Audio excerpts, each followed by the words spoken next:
하나님께서는 우리에게 복 주시기를 원하십니다. 하나님을 떠났지만, 하나님을 등졌지만, 하나님을 외면했지만, 하나님처럼 되려고 그 마음에 욕심이 생겨서 하나님을 불순종하고 불신앙했지만 여전히 하나님은 하나님의 형상들을요 저버리지 아니하십니다. 하나님께서는 우리를 짓기 이전부터 짓고자 계획하신 그 순간, 그 이전부터요 이미 사랑을 품으셨습니다. 하나님 품으신 그 사랑은요 우리 인간의 그런 사랑과는 다릅니다. 영원한 사랑이고요 변치 아니하는 사랑입니다. 조건 따지고 보는 그런 사랑이 아니고요 정말 영원한 사랑입니다. 하나님을 떠나서 내가 스스로 인생의 주인이 돼서 떵떵거리며 하나님이 어딨냐 하나님을 보여봐라 하고 아무리 하늘을 향해서 삿대질을 하여도 하나님은 그들과 우리를 향하여서 그 사랑을 변치 아니하시고요 그 증거로 글쓰를 보내셨습니다. 하나님 떠난 그 자체가요 죄거든요. 하나님은 의로우신 하나님이십니다. 영광의 하나님이십니다. 이 하나님과 함께 할 수 있는 조건은 사람에게 있는 죄 문제가 해결돼야 됩니다. 하나님 떠난 것 자체가 죄라고 했잖아요. 그 죄를 범한 사람은 즉 죄인이죠. 죄인은 영광의 하나님, 의로우신 하나님과 함께 할 수 없습니다. 공존할 수가 없습니다. 물과 기름이 섞일 수 없듯이 함께 할 수가 없는데 그 죄 문제를 어떻게 해결합니까? 종교로, 우상으로, 선행으로 해결할 수 있습니까? 어떠한 노력으로도요. 공을 들여서라도 정성을 들여서라도 어떤 것으로도요 해결할 수 없는데 그걸 아시고 하나님이 유일한 방법, 유일한 길이신 여자 우선 그리스도를 보내시겠다 언약하셨습니다. 이 여자 우선 그리스도를 통해서만 죄 문제가 해결됩니다. 죄 문제가 해결됐다는 것은 이제는 의롭게 됐다는 것입니다. 하나님은 우리를 우리의 조건, 우리의 모습, 우리의 행실을 보고 의롭다 여기시는 것이 아니고요. 내 안에 모신 그리스도를 보시고 의로운 자라 칭하십니다. 저와 여러분들은 하나님과 함께 할 수 있는 의인들입니다.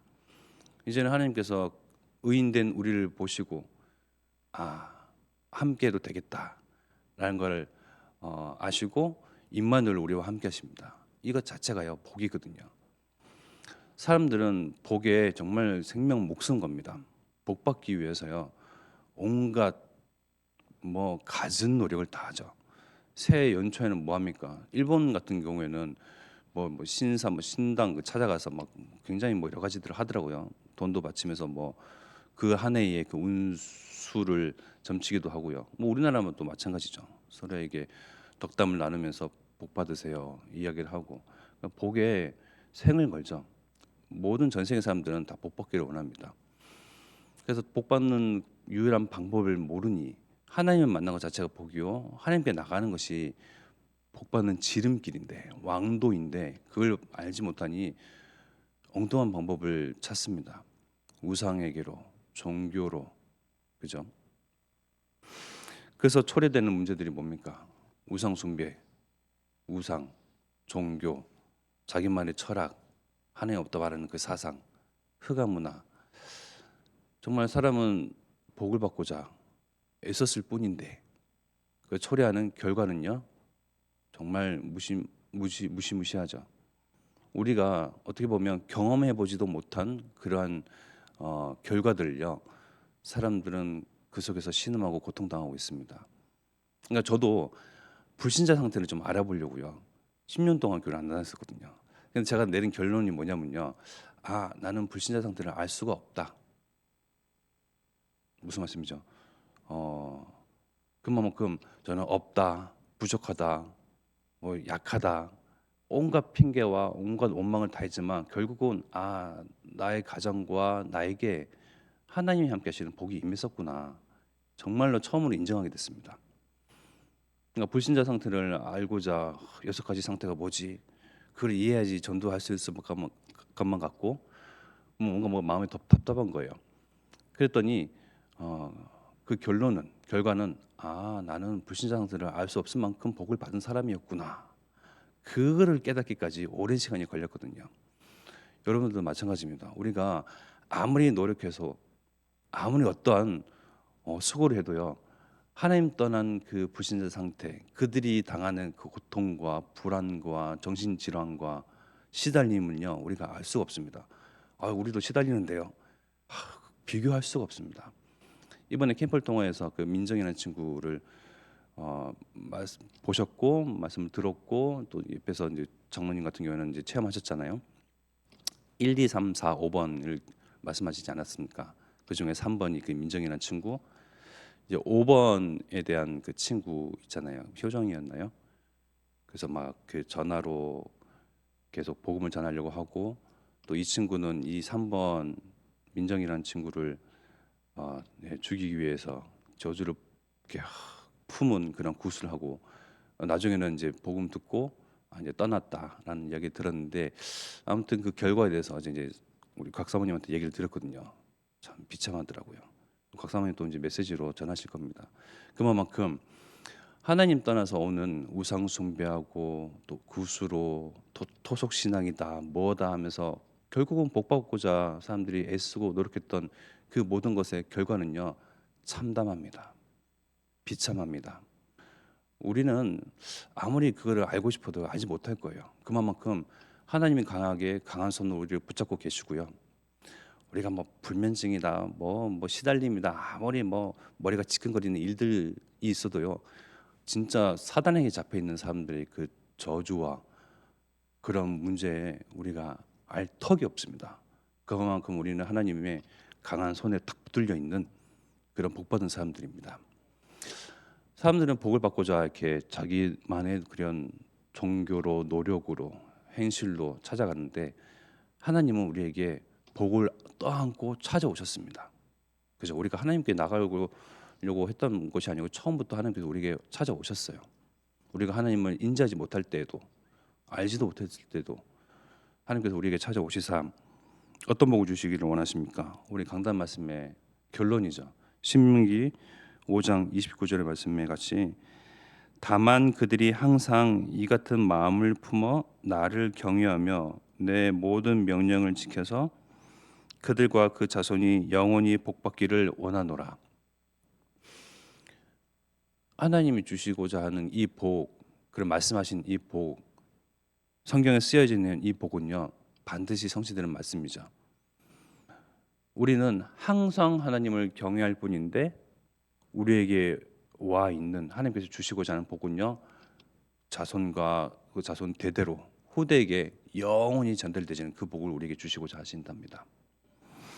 하나님은 사람이 아니십니다. 사람이 아니시기 때문에 거짓말하지 아니하십니다. 인생이 아니시기 때문에 후회하는 법이 없습니다. 민수기 23장 19절의 말씀이죠. 하나님은 사람이 아니시니 거짓말을 하지 아니시고 인생이 아니시니 후회가 없으시도다. 어찌 그 말씀하신 바를 행하지 않으시며 하신 말씀을 실행하지 않으시랴. 반드시 실행하시고 반드시 성취하시며 또 언약하신 바를 이루시는 하나님이시거든요. 근데 거짓 우상, 종교, 사람은 거짓말을 합니다. 그죠? 그 뒤에서 역사하는 배경인 사단은 처음부터 거짓말쟁이요, 거짓말하는 자요, 살인한 자, 사람을 꼬드겨서 아담과 하와를 꼬드겨서 선악과를 따먹으면 너희가 하나님처럼 된다. 처음부터 거짓말을 품고 다가갔어요. 굿을 하면, 종교를 찾아가면, 선한 행실을 하면 복 받을 것 같잖아요. 그 결과 또 따르는 여러 가지 문제들은요, 정말 상상 초월입니다. 그만큼 하나님이 나에게 주신 이 복, 우리가 또 복하면 뭔 생각합니까? 경제가 막 부흥되어지고, 그죠? 우리가 생각하는 아주 물질적인 눈에 보이는 복들 있잖아요. 이미 우리는 복을 받은 자들인데 어떤 복입니까? 하나님이 나와 함께. 사람이 어찌 하나님과 함께 할 수 있겠습니까? 죄인 된 사람이요. 하나님의 영광을 보자마자 그 자리에서 즉사할 수밖에 없는 사람이요. 근데 그리스도로 보혈로 말미암아 우리를 도마라에서 지워버리셨잖아요. 죄라는 어떤 흠집도 하나님 보실 때는 찾아볼 수가 없습니다. 우리에게 향하여서, 나에게 향하여서요. 그래서 하나님께서 우리와 함께 하시고 영원히 함께 하겠다고 말씀하십니다. 우리는 이미 임마누엘이라는 그 복을 받았습니다. 이것을 정말 알고 정말 누린다면요. 이것 또한 상상 초월이죠. 사람들이 행하는 그 행실들은 어리석기 짝이 없는데 이를 두고 예레미야 51장 17절의 말씀에 보니까 이런 말씀이 나옵니다. 사람마다 어리석고 무식하도다. 금장색마다 자기가 만든 신상으로 말미암아 수치를 당하나니 이는 그 부어 만든 우상은 거짓이요 그 속에 생기가 없음이라. 금장색마다 부처 상으로 뭐 거북이 상으로 있잖아요. 뭐 무슨 상으로 둘이 부어서 만든 그 우상, 그 안에 생기도 없는 우상, 코도 있고 입도 있고 귀도 있으나 듣지도 못하고 말하지도 못하고 보지도 못하는 그 우상, 내가 만든 우상을 신으로 모시고 복달라고 비는 꼴이니 어리석고 무식하도다. 그러니 그 결과는요, 영원한 죽음. 자기만 끝납니까? 후대에게 전달되는 그 저주. 성공하는 것 같고 승승장구하는 것 같은데 그 결과는 어떻습니까? 말하지 않아도 알잖아요. 그러니까 사단은 벼랑 끝에다가 딱 교묘하게, 그죠? 성공, 물질, 뭐 사람들이 바라는 그 소망, 꿈 같은 거를 딱 두고요, 그물을 칩니다. 함정을 파놓죠. 올무를 딱 숨겨놓습니다. 그 사람들이 그걸 보고 향하여 사람, 물질 중심, 성공 중심, 세상 중심, 나 중심으로 막 치닫게 하여서 누구는 달려가고 싶지 않아도 등 떠밀려서 막 그 벼랑 끝으로 달려가게 되고, 누구는 앞장서서 막 달려가게 되고, 결국은 끝은 죽음이죠. 멸망입니다. 수월입니다. 그렇게 어리석은 사람들과 우리는 늘 현장 속에서 대면합니다. 마주합니다. 함께 웃기도 하고요. 그죠? 함께 나누기도 합니다. 그들을 향해서 하나님은 우리를 보내셨습니다. 우리를 복의 근원 삼으셔서, 근원은 흘러가야 되잖아요. 근원에서부터 온 지면을 향하여서 세상을 향해서 흘러가게끔 되어 있잖아요.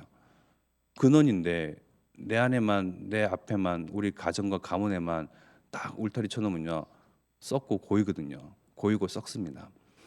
그러나 이것이 내 갈래로, 내 현장으로, 지인에게로, 이웃에게로, 호세오로, 237고 청정적으로 길만 터놓으면 알아서 흘러갑니다.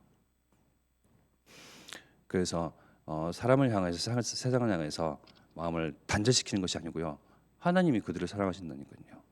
그들에 대한 마음을 변치 아니하신답니다. 나를 기다리시고 나에 대해서 오래 참으시고 나를 참으로 진실로 사랑하셨던 것처럼 하나님은 이 모든 사람들을, 전 세계를, 만민을, 열방을 구원하기를 기다리십니다. 누구를 통해서요? 바로 우리를 통해서요. 우리 교회를 통해서 이 언약을 성취하고자 하시기 때문에 우리는 길만 터놓으면 됩니다.